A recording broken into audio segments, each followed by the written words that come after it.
Coliseu. O sonho de pedra que se tornou eterno Roma. Um nome que ainda hoje faz a história tremer. Entre todas as maravilhas nascidas do coração do império mais poderoso que já existiu, uma se impôs como um símbolo eterno: o Coliseu. Uma estrutura tão imponente, tão perfeita, que parece impossível mesmo hoje. No entanto, foi construída há quase 2000 anos, sem maquinário, sem concreto armado, sem tecnologia, apenas com a força do engenho, das mãos e do poder imperial. Coliseu é um colosso de pedra, idealizado não só para surpreender, mas para dominar as massas, para mostrar a supremacia de Roma e para gravar na rocha a glória do imperador. Contudo, por trás dessa perfeição arquitetônica, esconde-se uma história de ambição, suor, sangue e espetáculo.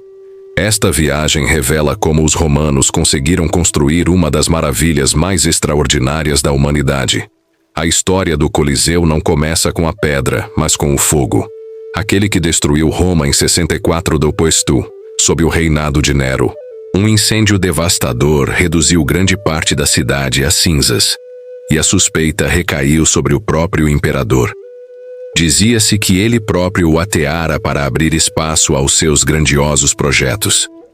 E de fato, sobre as ruínas, mandou construir um palácio imenso, a Domus Aurea. Era um palácio suntuoso, com lagos artificiais, bosques privados e estátuas de ouro, um insulto ao povo que vivia na miséria. Mas após a morte de Nero, tudo mudou.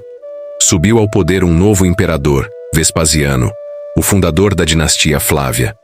Ele queria romper com o passado, apagar a memória do tirano e reconquistar o favor do povo. Tomou então a decisão mais simbólica possível. Onde se erguia o lago privado de Nero, mandou secar tudo e, em seu lugar, ordenou a construção de um anfiteatro público. Um lugar para o povo, acessível a todos. Um monumento ao poder de Roma, sim, mas também à sua generosidade. Este projeto não era apenas arquitetura, era propaganda, era uma promessa. A mensagem era clara.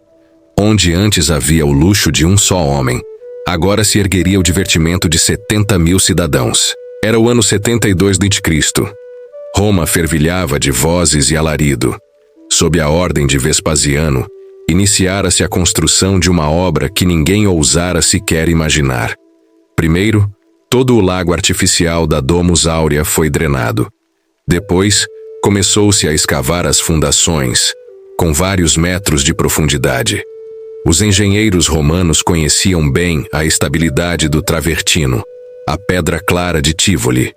Blocos enormes, esquadrados com precisão, eram arrastados até Roma em carros puxados por bois e depois içados com guindastes de madeira acionados à mão. Trabalhava-se dia e noite. Operários, escravos, arquitetos, ferreiros, pedreiros. Milhares de homens unidos num canteiro de obras colossal. Os andaimes subiam em direção ao céu, sustentados por vigas e cordas. O ruído dos martelos, das serras e das vozes enchia o ar. Mas a verdadeira força do Coliseu não residia apenas nos materiais. Estava no gênio da engenharia romana. A estrutura era composta por arcos e abóbadas, dispostos de tal forma a distribuir os pesos com equilíbrio perfeito. Cada arco sustentava o seguinte: num sistema modular que tornava o edifício resistente e rápido de construir. Uma maravilha de eficiência e solidez. A parte externa foi feita com travertino, fixado com grampos de ferro, enquanto as partes internas utilizavam tufo e tijolos. Uma mistura pensada para unir leveza, resistência e velocidade. Em apenas 8 anos, sob Tito, filho de Vespasiano, a obra foi concluída. Ninguém acreditava ser possível que um edifício como este pudesse nascer em tão pouco tempo. E quando em 80 d.C. foi finalmente inaugurado, o Coliseu estava pronto para acolher o maior espetáculo da Terra. Uma estrutura imensa, capaz de acolher até 70.000 pessoas, dispostas em degraus ordenados por estatuto social. Quanto mais importante eras, mais perto estavas da arena. Quanto mais pobre eras, mais te afastavas. Mas todo o cidadão romano podia entrar, e era gratuito, oferecido pelo imperador. Ao centro, a arena. Uma enorme plataforma elíptica de madeira, coberta de areia, projetada para absorver o sangue. Ao redor, um muro de proteção. E por baixo, o hipogeu. Um labirinto de corredores, salas, jaulas e plataformas elevadiças que faziam do Coliseu uma máquina de espetáculo. Através de elevadores manuais e alçapões, faziam-se aparecer animais ferozes, gladiadores, prisioneiros e até cenários móveis. Era um teatro de morte, mas com uma encenação digna de um império. Começava-se pela manhã com as venationes, as caças. Tigres, leões, ursos, elefantes, panteras. Bestas exóticas nunca antes vistas na Europa eram mortas para surpreender a multidão. Depois, vinham as execuções públicas, com condenados a enfrentar as feras ou a encenar personagens de mitos trágicos para morrer entre os gritos. Finalmente, os protagonistas mais esperados, os gladiadores. Homens treinados, muitas vezes escravos ou prisioneiros de guerra, mas também voluntários em busca de glória. Enfrentavam-se segundo regras precisas, com armaduras espetaculares, em duelos coreografados, mas reais. A multidão decidia. O imperador decretava: polegar para cima, polegar para baixo. E em ocasiões especiais, toda a arena era inundada, transformando-a num tanque para verdadeiras batalhas navais, as naumaquiae. Construíam-se navios, simulavam-se guerras, tudo sob os olhares estupefatos de milhares de espectadores. Não era só entretenimento, era controlo. Dar ao povo pão e circo significava mantê-lo tranquilo, unido, dependente do imperador. No Coliseu, Roma mostrava o seu rosto mais feroz e o seu coração mais teatral. À primeira vista, o Coliseu impressiona pela sua grandeza. Mede cerca de 189 metros de comprimento e 156 metros de largura. A altura original rondava os 50 metros, equivalente a um edifício moderno de quase 17 andares. Era o maior anfiteatro alguma vez construído no Império Romano, e ainda hoje é o maior jamais realizado na história. O exterior desenvolve-se em 4 níveis sobrepostos, decorados com arcos e colunas nos estilos dórico, jônico e coríntio. Mas a verdadeira maravilha estava escondida no interior. O Coliseu foi concebido para funcionar como um estádio moderno, fluido, seguro e eficiente.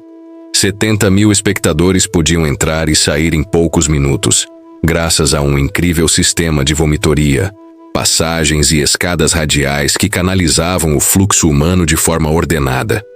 Cada setor tinha o seu acesso numerado, gravado na pedra, tal como hoje nos estádios.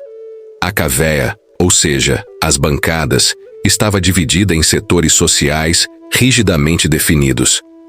Embaixo, perto da arena, sentavam-se senadores, cônsules, nobres. Um pouco mais acima, cavaleiros e cidadãos romanos. No topo, mulheres, escravos libertos plebeus. Cada classe no seu lugar. Acima do último nível, um anel de pilares e vigas sustentava o velarium, uma gigantesca tenda manobrada por marinheiros da frota imperial. Os romanos usavam perfumes e incensos para encobrir o fedor da areia. Músicos, flautistas e trompetistas acompanhavam os momentos cruciais. Cada detalhe era estudado para impressionar os sentidos e manter a atenção. E por fim, a lenda. Disse que o nome Coliseu não deriva do edifício em si, mas de uma estátua colossal que se erguia ali perto. O Colosso de Nero, com mais de 30 metros de altura. Embora a estátua tenha desaparecido, o nome permaneceu. E com ele, o fascínio eterno de um lugar onde a realidade superava qualquer imaginação. Mas nem os gigantes são eternos. Com a queda do Império Romano do Ocidente, também o Coliseu começou lentamente a apagar-se. No século V, cessaram os grandes jogos. As últimas batalhas entre gladiadores ocorreram sob o imperador Honório. Depois, o silêncio. Os custos eram demasiado altos, Os tempos tinham mudado. O cristianismo estava a tornar-se a religião dominante e começava a olhar com desgosto para aqueles passatempos de sangue. O Coliseu perdeu a sua função original e começou a transformar-se. Durante a Idade Média, foi usado como fortaleza, depois como refúgio para sem-abrigo e até mesmo como pedreira. Travertinos, colunas, metais eram retirados para construir igrejas, palácios e até a Basílica de São Pedro. Os terremotos de 1349 e dos anos seguintes derrubaram seções inteiras do edifício. As ruínas foram engolidas pela vegetação. No século XVI, no interior do Coliseu, cresciam plantas raras, a ponto de se tornar um lugar de estudo botânico. No entanto, nunca morreu. No século XVIII, os papas começaram a vê-lo como um símbolo do martírio cristão. Foi construída uma via crucis, colocada uma cruz e proibido o seu uso como pedreira. Começou a conservação.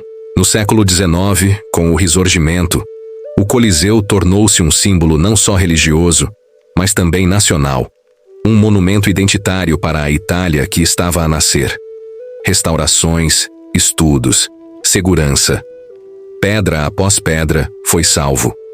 Hoje, o Coliseu está entre os locais mais visitados do mundo. Milhões de pessoas todos os anos o atravessam, o fotografam, o estudam. E sem se aperceberem, respiram o mesmo ar que outrora cheirava a pó, a ferro, a multidão e a poder. O Coliseu não é antigo, é eterno.